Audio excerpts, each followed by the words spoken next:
Hey guys, Dozer here, bringing you another episode of the Tank Prism Deep Dive.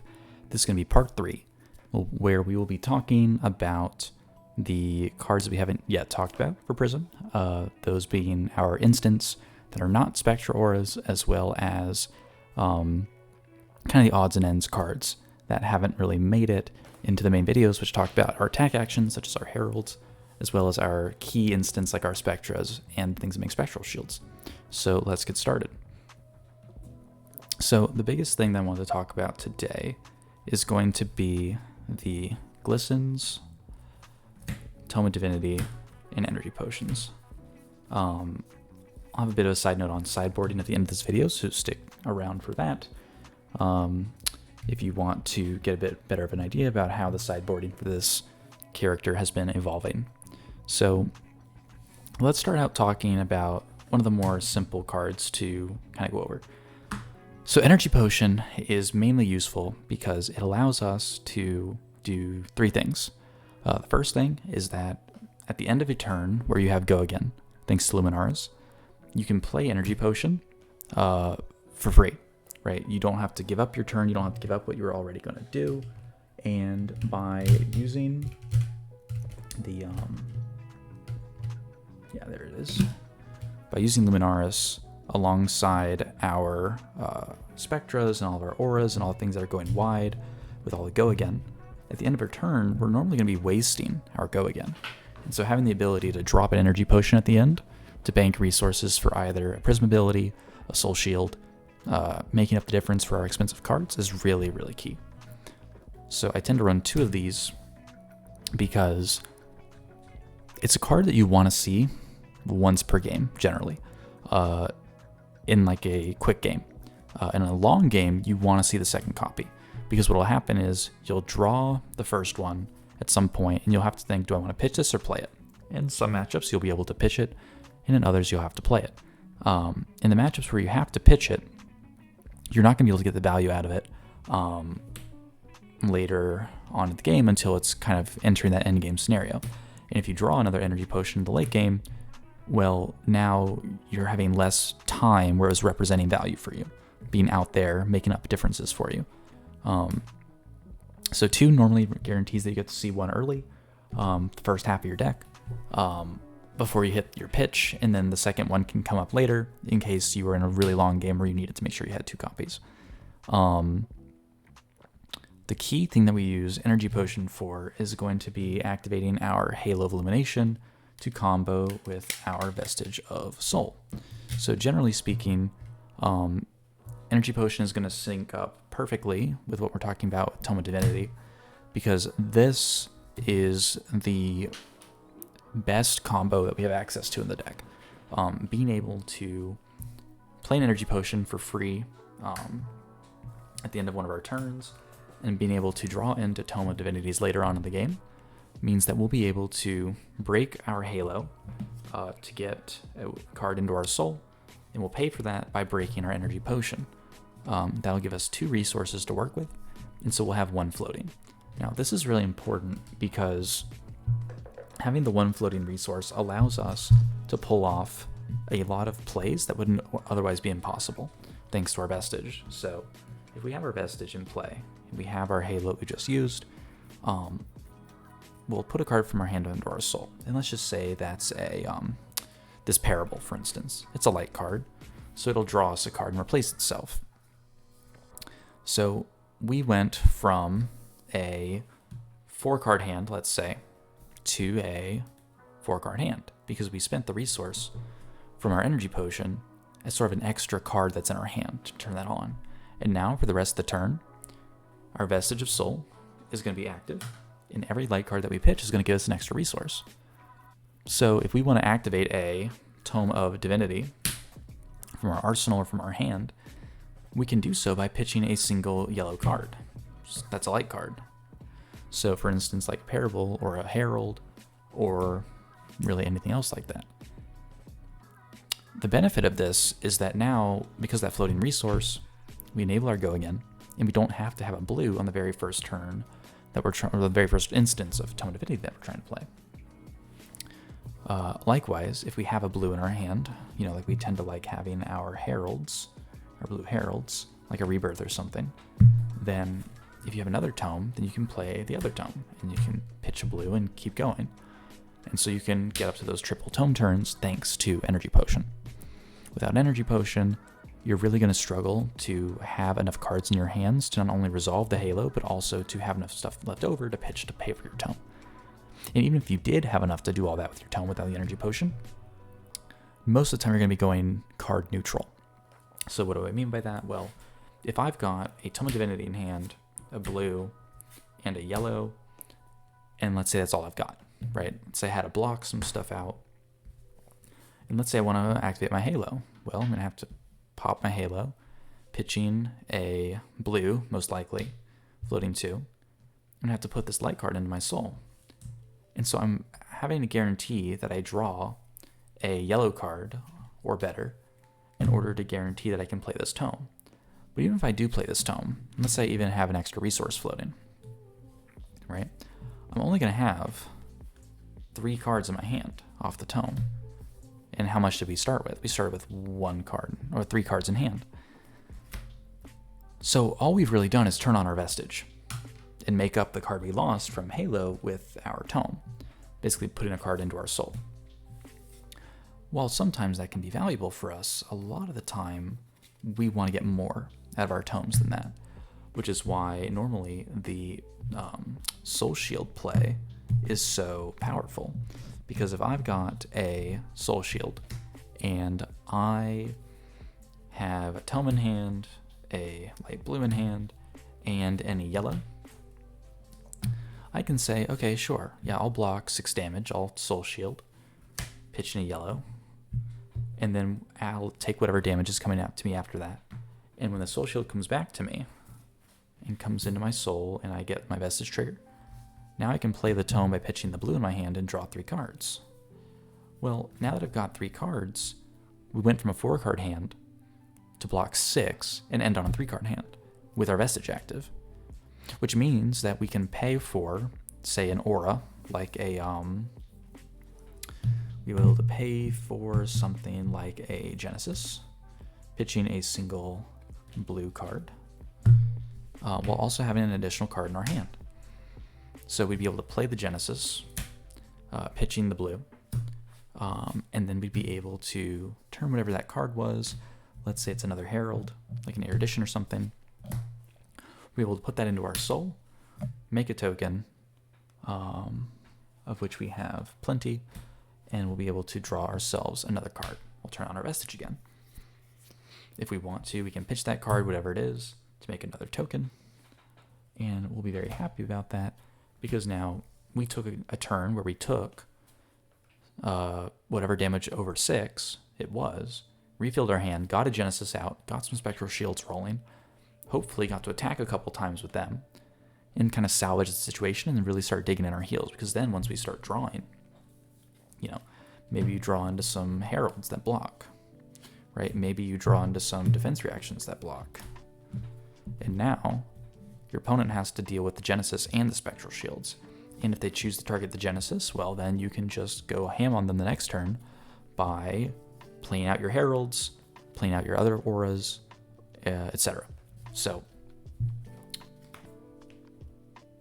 all this is to say, Energy Potion plus Tome of Divinity is one of the best things that Prism has access to because of the resources it allows you to get access to. Being able to use Soul Shield, block all the damage, refill your hand, chain off multiple tomes, or get a tome into a aura with another card down next to it. It makes it really, really doable. Also, Energy Potion's key because of its ability to make it easier to pay for Arclight Sentinel. What a lot of the times you'll notice is that Prism really needs to have enough cards in hand in order to play out all these expensive cards to get value on the turn they're played.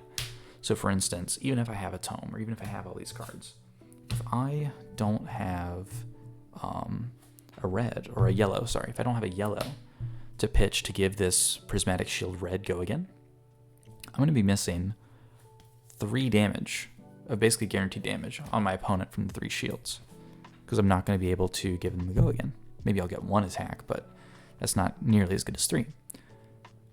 Arclight Sentinel, likewise, costs 6, and there will be a lot of hands where maybe you have a red, maybe you've got an aura that you don't want to use, and maybe you've got like 2 yellows, or a yellow and a blue, and you're like, man, like I really don't want to use all these cards just to get an Arclight out from my arsenal, let's say.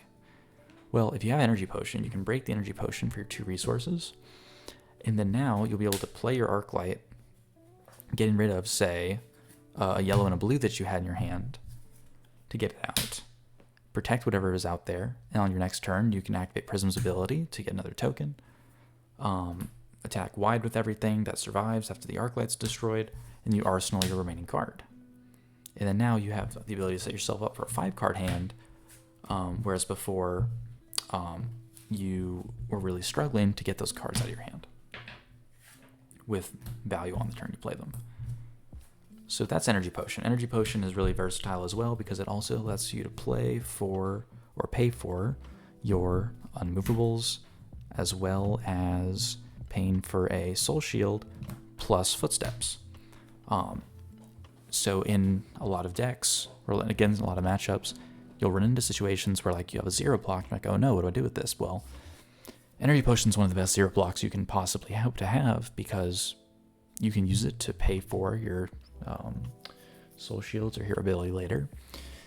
You can use it to help pay for Arclight. You can use it to pay for Footsteps and make a Spectral Shield from your Hero ability.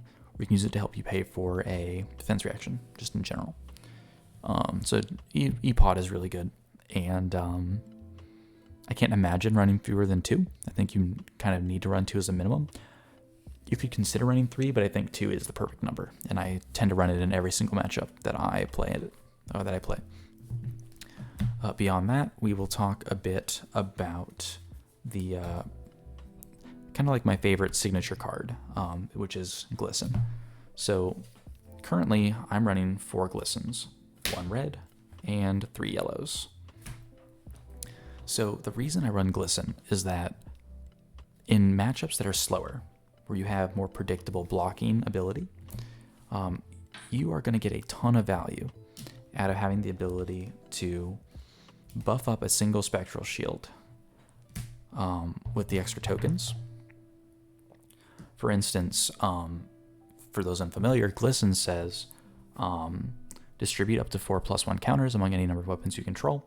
At the beginning of your end phase, remove all of the +1 counters from weapons you control. However, if a permanent is no longer a weapon during your end phase, +1 counters are not removed from it. And the yellows give you 3 attack.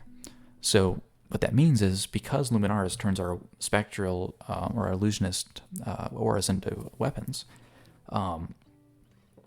these weapons can have Glisten tokens put onto them during our action phase. Well, that's amazing because in our end phase, they're no longer considered weapons, which means the Glisten tokens will never be removed from our auras. Which is incredible because Prism is now the only character I can think of who can just straight up buff their own weapon over multiple turns. Dorinthia has to work really hard to do that, to keep hitting people with her Dawnblade, but as long as we can keep our shield alive by protecting it from damage, we have infinite value.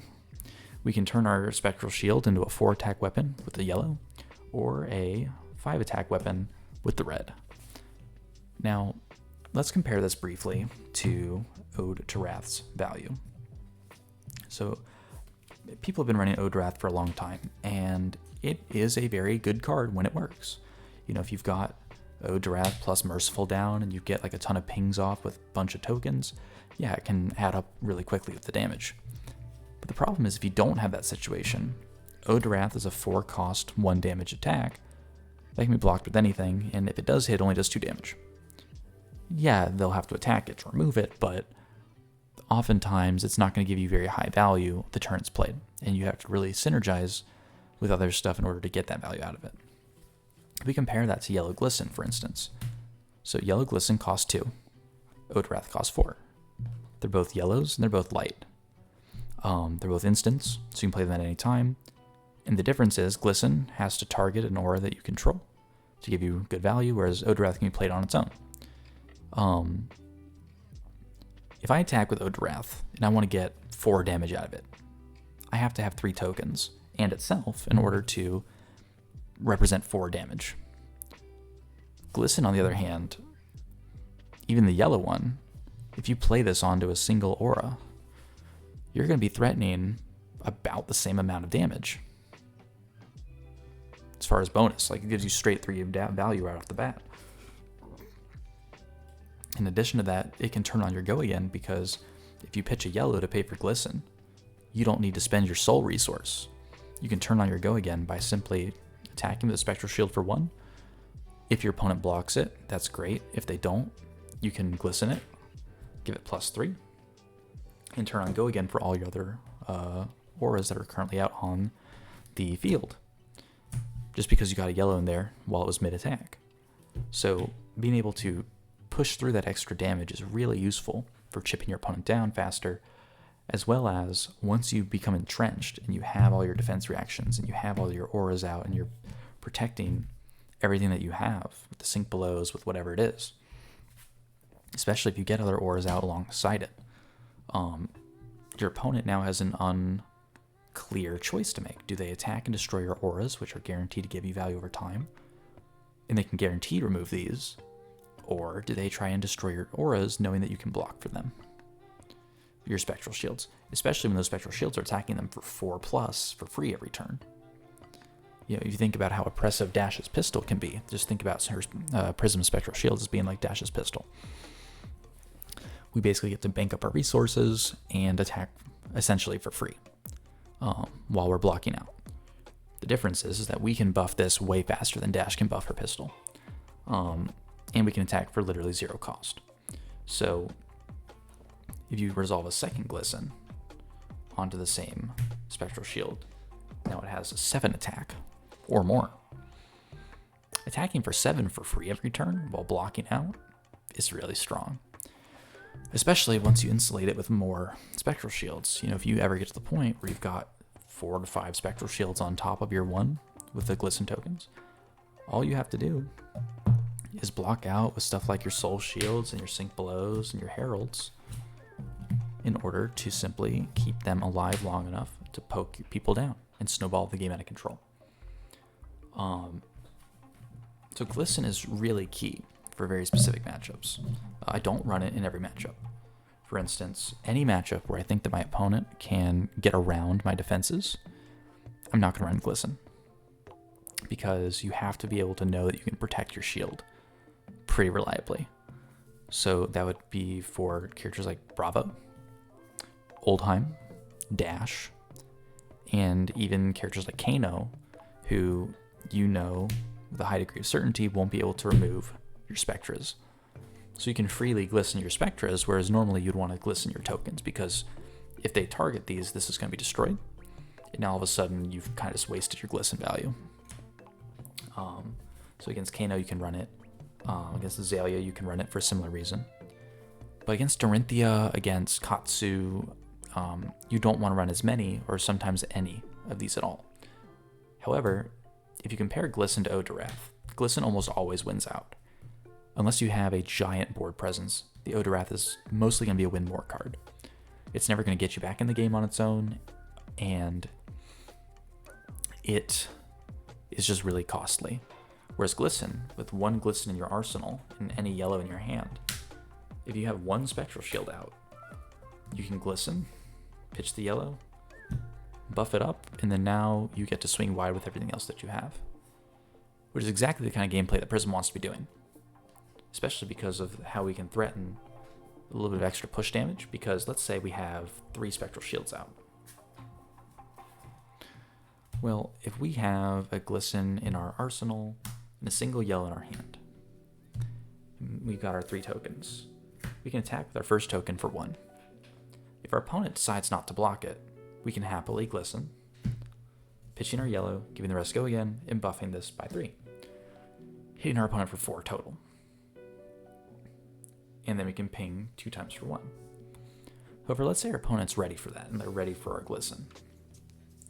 Well, if we attack for 1, and they overblock it, like let's say they block for 6, because they're on low HP, well, we can still Glisten the next Spectral Shield, and give it 3 attack. And now we can attack with this one. So we can get around their block really well and finish off with the 1 ping. And they wasted block over here, weakening their next turn, again making it harder for them to destroy our shields in the first place. And just as a quick tip, if you ever have this situation where you've got like an odd spectral shield with tokens, you can just move it over like that, and boom, now they're organized. You don't have to shuffle anything around. So yeah, Glisten has been performing extremely well for me, especially in the Oldheim matchup. I used to think that the Oldheim matchup was unwinnable, but because of Glisten, and again, I'm running 4 copies, 3 yellow and 1 red, I'm finding that matchup is much more doable now, because I can basically guarantee throughout the game that I'll have enough of these to resolve to push damage through, and since Oldheim struggles to dominate things like Bravo can, I tend to be able to block him out as long as I take enough defense reacts out and put in cards that block for 3 naturally, such as Heralds or other attack actions like that. So let's talk a bit about sideboarding, because I get a lot of questions about, oh Dozer, what do I put in the deck or what do I take out against certain matchups? I do have a sideboard guide that I'm working on. I've been doing a lot of testing, and the deck list is always changing as well, so it makes it a bit difficult, but I can give you a brief overview here, and hopefully it'll give you some guidance to how to think about sideboarding for Prism. So the first thing I want to talk about is that when you're sideboarding for Prism, you almost always want to take cards out that you're not going to be using, rather than building the deck from the ground up. Well, what do I mean by that? Well, if I have a card like Herald of Triumph, I'm always going to run Herald of Triumph blue. Why? It blocks 3, pitches blue, it's a Light Illusionist card. There's never a time where I'm not going to be running that card. And it's going to be the same thing for basically every Herald in the deck. There's never a matchup where I'm like, I don't want all my blue Heralds, or I don't want all of my Eruditions, etc. I'm always going to want to max out on those cards, because they are not only our pitch backbone, but they're also our defensive backbone as well as our offensive backbone. So in most matchups, I would say you run the Heralds in every case. And I'll post a link to a graphic for this down the line here, but generally you run every Herald that you have in every matchup, which makes up about a third of your deck. There are about 21 Heralds, so right off the bat, that's about a third of your deck. From there, I've started running Arclight Sentinel at all 3 copies in every matchup. And I think the reason that I felt that this was the correct move was that a lot of the time, Arclight Sentinel just straight up saves you in certain games. The less people are teched against Prism, the better Arclight becomes. And the ability to protect our spectral shields and protect our auras to just control the ebb and flow of the game just makes Arclight really powerful, especially when we have 2 blues in hand. So I run 3 Arclight in every situation, and I do the same thing for Merciful Retribution. There's never a time where I look at a Merciful Retribution hand, I'm like, wow, this could be another card. And why am I running this? It's like, no, this card is always good. And the reason for that is that it always will give us at least some value. Merciful Retribution goes for a soul if it's destroyed and does an arcane. So it turns on our Vestige of Soul. It pings our opponent for some damage. It helps us get our resources back and helps us block some damage. It is quite honestly always a good card. Compare that to something like, and I can't seem to find my 3rd copy, but trust me when I say that, oh, there it is. Yeah, we always run 3 copies of this bad boy. And then further, I've been starting to run, I run the Sync Belows and everything, basically in 3 ofs all the time. And again, the reason for that is that Soul Shield not only allows us to turn on our soul with our Vestige, it also allows us to block when we have a handful of instants.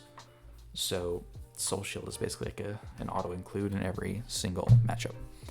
And the same thing with Sink Below. It helps us fix our bad hands, and we're never sad to see a yellow Sink Below, or even the red, because we can just use it in our arsenal to block for things, and we're never sad to see it. So I would say with just those cards, because that's like what, 9 defense reacts, 15. So we're almost at two-thirds of the deck with just those cards. And if we then take a look at another card that's always going to be in our deck, it's going to be Tome of Divinity. So Tome of Divinity naturally is the way that we take advantage of all this stuff going to our soul, from Soul Shield to Merciful Retribution, etc. It helps us refuel on the turns where we draw it. We'll also set up for our late game combo turns. So if we take a look at what we have now, that's going to be 5 cards. It's going to be 5 cards, 5 and 3. So that's 18 cards, puts us about 39 cards between these two here. So that's about 2/3 of our deck. Well, the rest of it I tend to leave to be stuff like energy potions, red prismatic shields, Genesis, and then from there, it comes down to matchups. So while this is not the full 80 card list, there's still a lot of tweaks I'm making to the fine-tune points. If you run 2 energy potion in every matchup, if you run all 3 Genesis in every matchup, if you run 3 red prismatic in every matchup, you will do just fine, assuming you're playing the deck correctly. These are like the best cards that we have access to for this strategy. And if we take a look at what these cards all do for us, like our 20 cards, 1, 2, 3, 4, 5, 6, 26 cards, and this should be 21, so that'll be upwards of 47 cards. Then the last 13 are going to come down to what you need in that matchup. So for instance, if you need more block, you run your Cataclysms, as well as you run your Phantasmaclasms.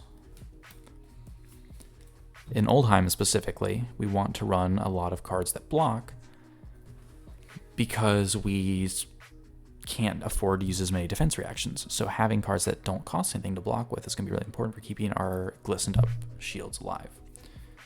Speaking of Glisten, we can also think about Glisten as a separate package to where, do you need Glisten in that matchup? Is it likely that you'll get value out of it? That comes with experience, but in a lot of matchups, the answer is going to be, does that character have attack reactions, and how wide do they attack? If I'm playing against Briar, I'm probably not going to be playing Glisten because it's going to be really hard for me to keep my auras alive, whereas a slower matchup, I'd be able to keep them around for a long time. Ode to Wrath might come in certain matchups, like against Bravo, who struggles to get rid of the auras, and helps you seal away games.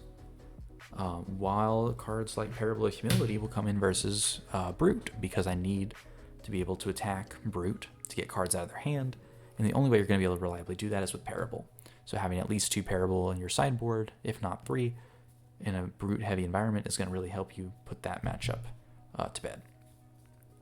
Further, everyone knows that I love Yellow Prismatic Shield, and I would run Yellow Prismatic Shield in almost every matchup. Only in matchups where you can't really afford to go the long game, I would take them out, such as versus Hyper Aggro or versus like icy control decks, because it's just too expensive to pay 3 resources for 2 Spectral Shields. When you have to play around like Channel like Frigid or Heart of Ice, or if you know that your opponent's going to be able to bulldoze you over, so it's not really worth running the Yellow Prismatics in those matchups. But against control matchups or mid-range matchups, it's a stellar card, such as Dash, Bravo, Dorinthia, etc. And then beyond that, Unmovable generally comes in for the characters with the most threatening on-hit effects, such as Dorinthia or Bravo. It's okay against Brute, but against Reinhardt, he's going to intimidate your hands a lot, so I feel like Unmovable might be the wrong choice. But I definitely think that Unmovable is really strong, and you can definitely make it work. It's just a little clunky sometimes. And yeah, so I didn't really keep track super well of how many cards that is, but if we just take a look here and eyeball it, we've got 6, 10, 20 cards. I think this was around 40 something cards. And then with our equipments, that's going to put us right around that 75 card range. And then from there, you can kind of sideboard whatever you want. You might want to put in some Raging Onslaughts to help deal with the Prism matchup. You might want to run some more copies of Energy Potion or more copies of Ode if you think you're going to be up against more slow matchups like Guardian or Oldheim or stuff like that. You might want to run more equipment. So something I've been experimenting with, in addition to running stuff like the Raging Onslaughts and the Prism Mirror, you also might want to consider running stuff like Goliath Gauntlet, because Goliath Gauntlet has the ability to buff your Heralds by 2, effectively. So in a matchup where you know the other guy has armor, Goliath Gauntlet can allow you to bypass that armor or threaten it a bit faster. Just like how you're going to run your Footsteps and you're going to run your Vestige as well as your Halo. But the more and more I play these matchups out, the more and more I think I don't need Dreamweavers in every case. There's definitely a strong argument to be made for Dreamweavers, but when it comes down to cutting stuff for space, you know, I'm much more incentivized to run Nullrune Glove, maybe Dreamweavers if you have space, but Goliath Gauntlet, Gambler's Glove, even Ironhide Gauntlet can give you a lot more value than the one time you're going to get to attack with a Phantasm in a game, especially when we're not really relying on them in the first place. Obviously, against Bravo, there are going to be some cases where Dreamweavers is going to be good, whereas Goliath Gauntlet will never be good against Bravo, really. But being able to have that flexibility, especially in the glove slot, is really going to be key for making your sideboarding more effective. Against Katsu, you're never really going to need Dreamweavers, so you should probably run Goliath Gauntlet. But then now you're dedicating 3 slots to your hands, and if we're running those, and we're also trying to account for our brute matchup, that's going to be Goliath or Gambler's Gloves. So that's going to be 1, 2, 3, 4, 5, 6, 7 equipments plus the Luminaris is 8, and then now we're starting to think like, okay, well, what do we have to cut, if anything at all, from our core list in order to make room for these extra equipments, or what other sideboard cards, such as the again, the Raging Onslaughts or the Odes or something, do we have to cut in order to make certain matchups better or worse? So it always comes down to local meta, I would say. I definitely don't think that any one Prism deck list is going to be the best list, although I do think there are going to be some standout cards that really just stand out above the rest of the competition. Again, such as Unmovable, Yellow especially, Celestial Cataclysm, you're always going to want to have this card. Parable of Humility when you're up against Brutes. Odorath when you're up against really slow matchups that can't really deal with your auras like Dorinthia or Bravo, or even stuff like Kano. Odorath is going to be really important. Whereas against any matchup that's not Guardian or Brute, you'd want to have your Phantasmaclasms, because these are going to represent a ton of damage and a lot of interruption for your opponent. And even in some of those matchups, you run it for the block, because you have to use each card in multiple ways and not get too tunnel visioned on saying, oh, well, I only attack with Phantasmaclasm. No, like, you want to know that there are times that you block with it, or there are times where you pitch the Genesis or the Glisten to pay for a Soul Shield, or you do resolve the Cataclysm on a turn where you've got 4 in Soul, because you need to pressure that extra damage on your turn. Or you need to pitch your Prismatic Shield, or even put it into Soul, even if you're only getting a Spectral Shield token, because you need to guarantee certain things happen. So that's kind of the general sideboarding idea. There are cards that you always want to run, and then the other cards that you put in are going to be based on what you need to accomplish for the rest of that game. And so one of the things that I wanted to finish off this video by saying, just like the last topic here, is going to be about piloting the deck, and some tips that I can give for people that are still struggling with maybe playing things at the wrong time or playing things in the wrong way. So the most important decision points you're going to come to are going to come from card draw effects. So for instance, if I've got Genesis out, and if I've got Tome, right? Sync below as well. It would be a very similar situation.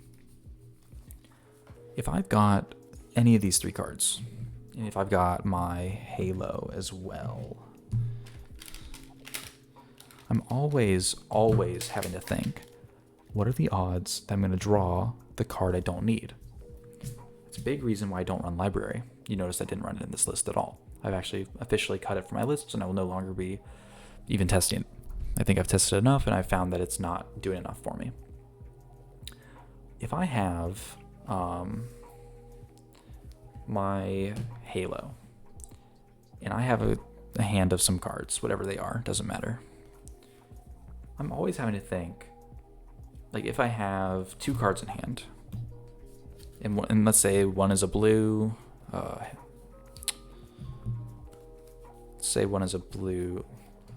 Herald, and one of them is let's just say it's an energy potion, for the sake of argument. Well, I'm going to have to pitch a blue in order to put the light card in my soul to draw the card off the top. The problem is to break the Halo, right? But the problem is that if I don't draw a yellow, even if I have, a really obscene amount of tokens, like if we're looking at 5+ tokens, it doesn't matter how many tokens I have if I can't get a yellow into the pitch. So making sure that before you Halo, you think to yourself, okay, how many yellows have I seen this game? How many blues have I seen this game? How many reds have I seen this game? How many blues have I pitched? And how many cards am I still waiting on at the top of my deck? You really do have to kind of do like a counting cards thing where you think to yourself, like, okay, if I started the game around this point here in my deck, right, that means I've been about how many turns into the game. If I start seeing my pitch around here, in a couple turns, how much of the ensuing cards are going to be very playable? Did I pitch stuff in a good order to do stuff this turn? Or, if I know that my pitch is all still down here and I've seen all of my auras already, then I know that I'm not going to see like any auras in the middle here. I'm only going to see heralds and defense reactions. So I need to plan accordingly for how I spend my limited resources, such as with the Halo. Likewise, with Genesis, if I have the ability to play Genesis, and I get it down, and I have a single card in hand, and let's say, as it often is the case, that single card is a blue Herald. Well, now I'm left with a tough choice, or even a harder choice. Let's say I'm left with a yellow Herald in hand. Let's say I've got something in my soul. Well, if I know that all I've got in hand is this one yellow Herald, and let's say I make it a bit more interesting, let's say I've got one Spectral Shield out, is it worth it for me to put this one yellow prismatic or Phantasm card into my soul to try and get another token and then chance it on whether or not I'm going to draw a yellow or a blue? Even if I draw a yellow Sync below or a blue energy potion, it's going to be the same result, no matter if I draw a Herald or not, because all I'm going to be able to do, depending on which one I draw, is pitch it to banish the card I just put in my soul, to make another Spectral Shield token, and an attack for 1 if I pitch the blue. If I pitch the yellow, I get to attack for 3 more.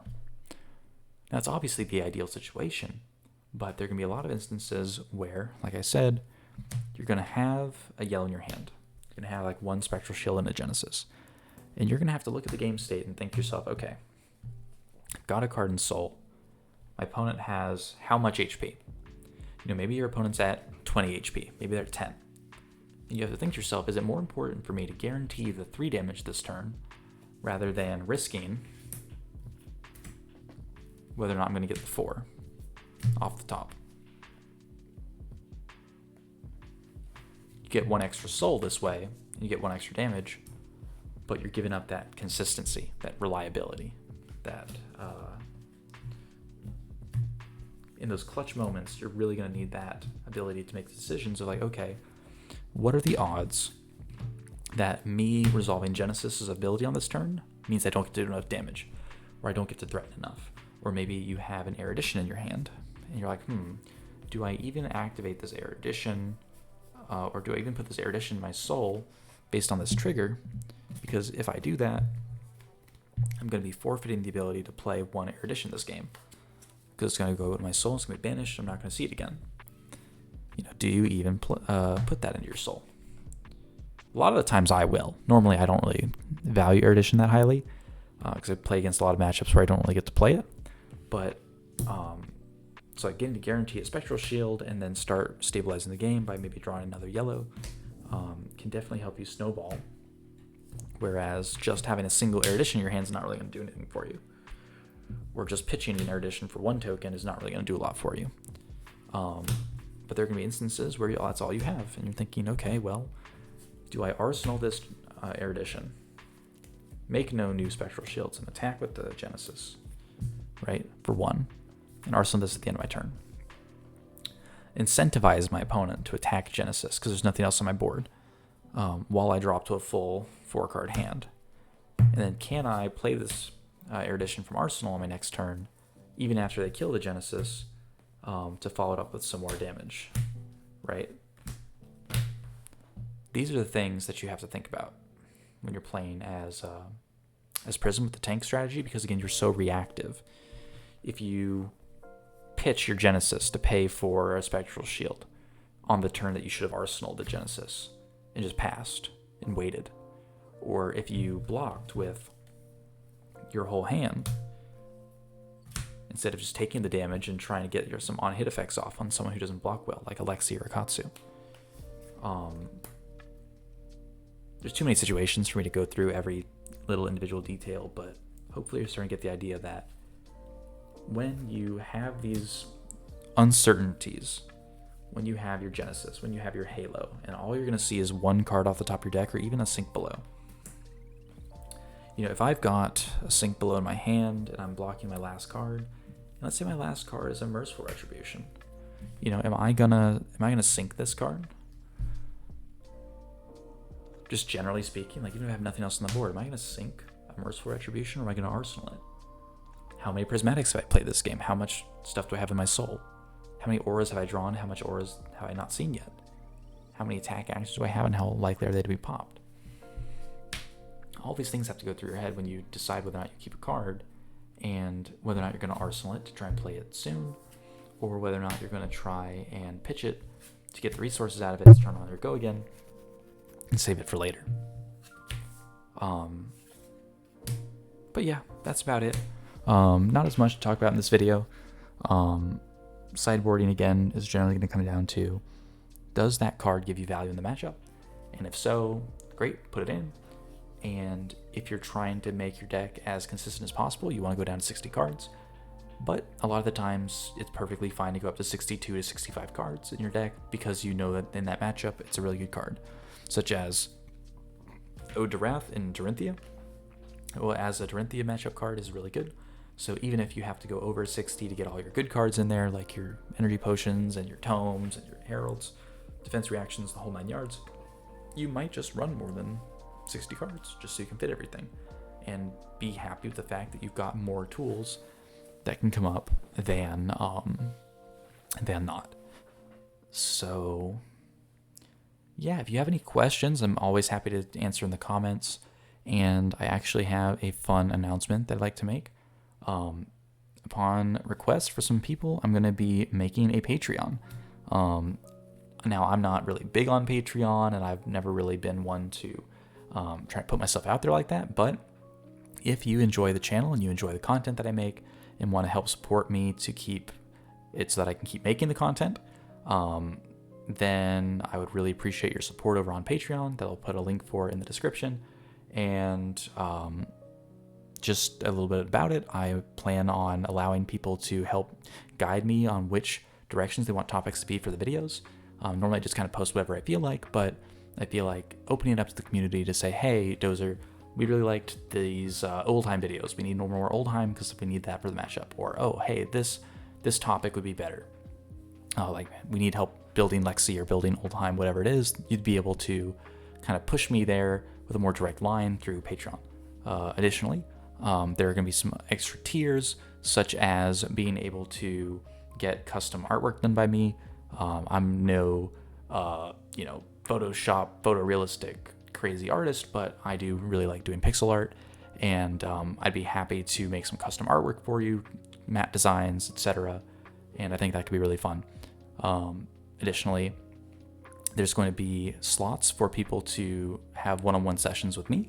I do tend to be pretty busy with my playtesting and the other things that I have to do, but I'm willing to open up my schedule to allow for me to give one-on-one help to Flesh and Blood players to help them understand sideboarding, matchups, theory crafting, the whole 9 yards on a weekly basis as being part of the subscription. So if you think that's something that's what you want to do, to get some one-on-one help with me and some just getting to talk to me about Flesh and Blood and getting my full, unfiltered, real-time opinion on things, that'd be a place to go and do it. So thanks for watching as always.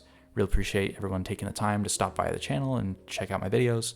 I'm glad that you all seem to enjoy them, and I hope that you guys will stick around and be back for the next video, which we'll find out what it is, I guess. Still not sure exactly what the next thing's going to be, but I've been hearing some people asking for some more specific in-depth matchup guides, and I'd be happy to take a look at those. But again, it's always going to be contextual, so we'll see how we can do. Again, thanks for watching, and take care. Peace.